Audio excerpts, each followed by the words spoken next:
Welcome back to Building Character, where we figure out how to play as your favorite fictional characters in Dungeons & Dragons. Join the Patreon for this character sheet and a whole bunch more, and subscribe for more emotional weight next time you play. Maybe. Today we're building Ochako Uraraka. She's a girl with gravitational powers, a can-do attitude, and a simple desire to make her parents' life a little easier. But she also sounds like a rejected Lion King song. Hakuna Matata, what a wonderful phrase.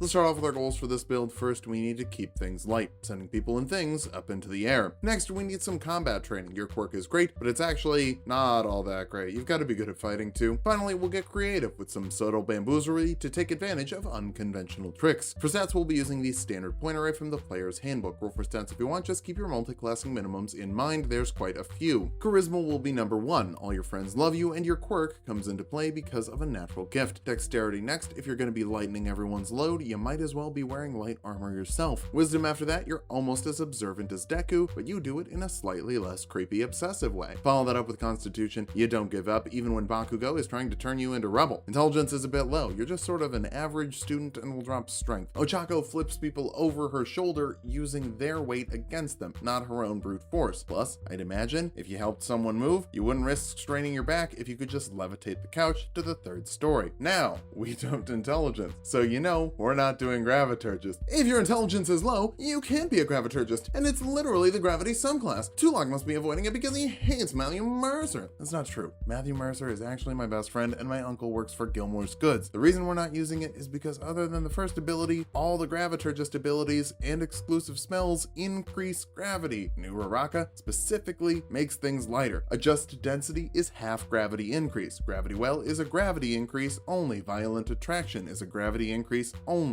Event Horizon is a gravity increase only. For spells, Magnify Gravity, Immovable Object, Pulse Wave, Gravity Sinkhole, Gravity Fissure, Dark Star, and Ravenous Void are all about pulling things in, otherwise known as increasing gravity. So the only reason to make Uravity a graviturgist would be if I thought intelligence should be her spellcasting modifier, and I don't. Like I said, she's not stupid, but she's not acing the written exams. She excels when she can work in the field with a team. That's charisma, not intelligence. But don't worry, if you think she should be a graviturgist, you're right. You're smart and you're pretty. Please like and subscribe out of pity for my foolishness. We're gonna make Uravity a human, but a variant human so we can grab a feat at level 1. Metamagic Adept gives you 2 sorcery points you can spend on metamagic options like Subtle Spell to cast a spell without verbal or somatic components, helping you float some rocks in the air without giving it away to your opponent. Bump your Wisdom and Charisma with your 2 free points, take Perception for your skill of choice, and the Athlete background for Athletics and Acrobatics. Those are just the skills we need, and there isn't a background for average middle-class teenager. She's not a noble, she's not an urchin, she's just a kid, and life is a nightmare. We'll kick things off as a sorcerer, letting us grab 2 skills from the sorcerer list like Insight and Persuasion to get a read on the bad guys and a lead on the good guys, like you're leading them, not like you're having trouble finding them. What sorceress origin works best for a gravity girl? Really? None of them. None of the spellcaster subclasses really lend themselves to Uravity very well. Graviturgist has half of one ability that makes sense, but we're gonna go Divine Soul Sorcerer for 3 whole cleric cantrips. That's the whole determining factor. Ochako doesn't really need many spells. Another reason we didn't go wizard, there'd just be way too much extra stuff. For your cleric cantrips, guidance and resistance, add a d4 to the ability checks or saving throws respectively for you or one of your classmates to play nice at Superhero Recess. Spare the Dying lets you stabilize a creature rolling death saving throws, a little fantasy CPR. Mage Hand lets you lift objects weighing 10 pounds or less with a floating spectral hand. I know you're technically supposed to touch things to levitate them, but just adjust the flavor a bit and say you touched it earlier. For first level spells, Jump triples a creature's jump distance for a minute, helping you throw your friends through the air, and Catapult lets you yeet an object weighing 5 pounds or less at a target, dealing 3d8 bludgeoning damage to a creature that fails a dexterity saving throw. You're one of the nicest people in your class. Kind of funny that your main method of attacking is throwing rocks at people. All that kindness gets you favored by the gods, letting you add 2d4 to a failed attack roll or saving throw once per short rest. I just call that the try hard bonus. Go beyond plus ultra, all that jazz. Second level sorcerers get a Font of Magic with sorcery points. Since you had Metamagic Adept, you already had 2, now you have 4. You can use those to recover spell slots or for your metamagic stuff, up to you. I don't know what's happening in your game. For this level spell, Featherfall prevents up to 5 falling creatures from taking falling damage. If some cute boy saves your life from a kaiju-sized mech, you probably should use this to make sure he doesn't die when he lands. Dating a corpse is frowned upon.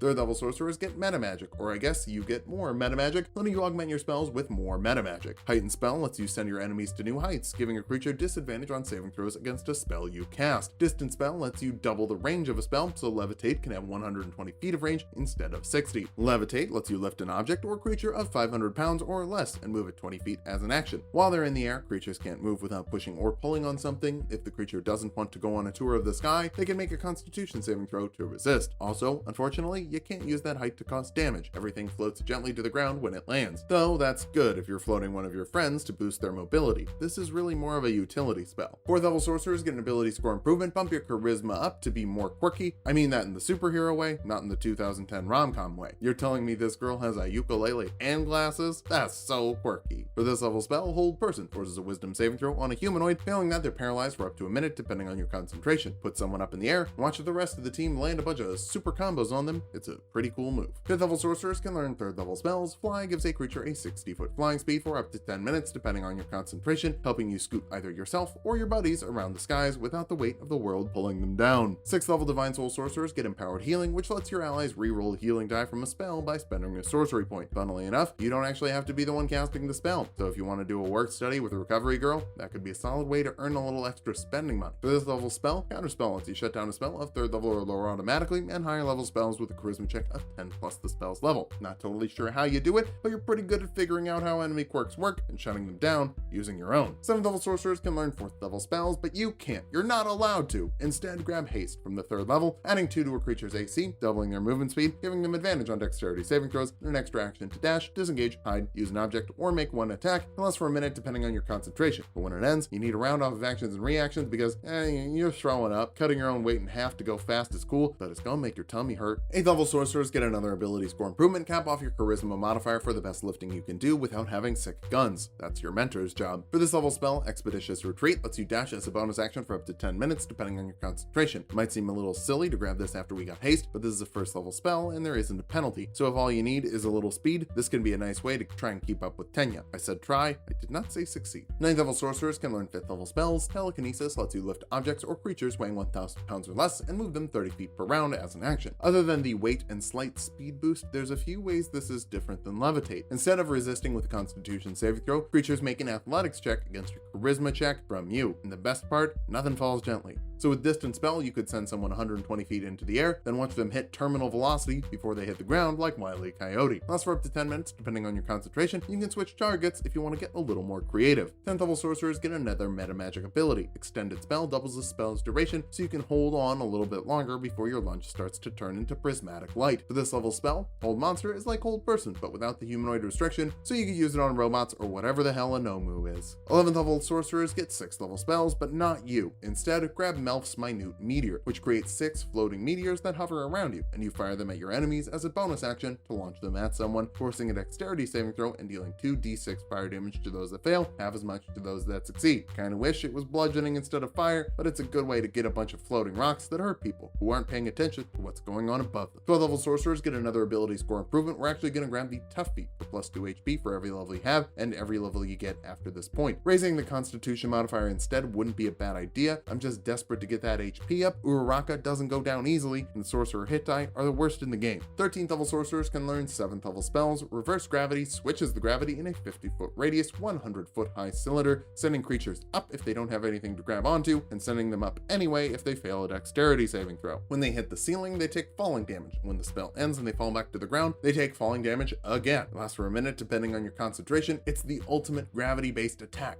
Well, it's the ultimate gravity-based attack that doesn't increase gravity at any point. Oh my god, we made it to 13 levels without multiclassing. I feel like I'm gonna pass out. 1st level monks get martial arts, letting you make unarmed attacks that deal 1d4 plus your dexterity modifier, and you can make an unarmed attack as a bonus action after you attack with your action, using a monk weapon or an unarmed attack. You can't do this while you're wearing armor, so make sure that you've got something really light from Power Loader. Honestly, get something so light, it's basically not even armor. And then you can use unarmored defense, make your AC 10 plus your dexterity and wisdom modifier when you're not wearing armor. It's not great for you, but it's a little bit better than what you had.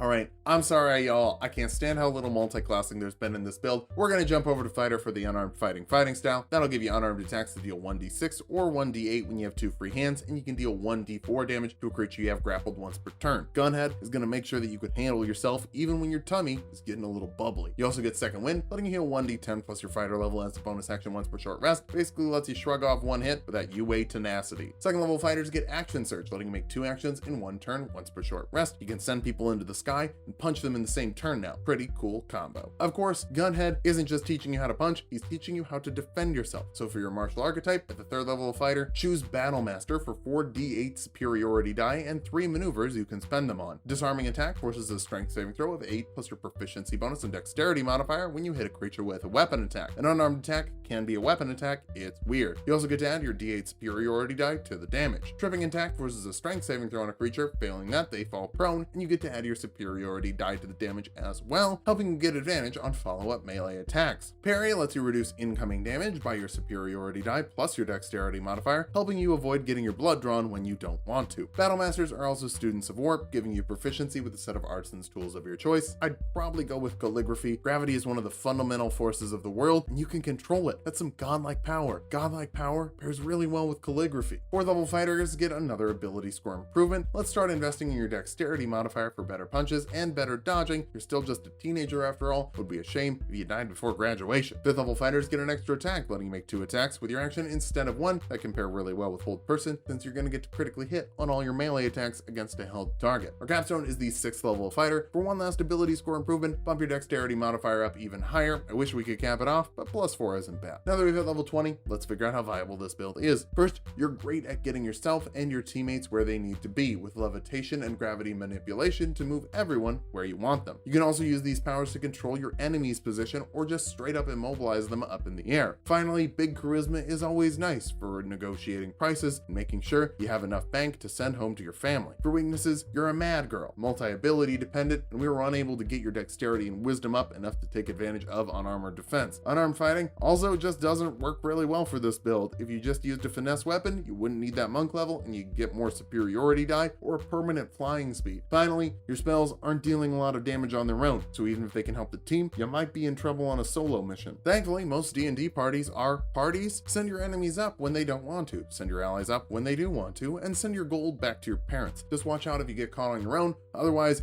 your dreams might come crashing down to earth. Thanks for watching. If you like the video, subscribe for more. We make 2 videos every week. Join the Patreon for this character sheet and a whole bunch more, and sub to Tulok and Mango for more Tulok fun.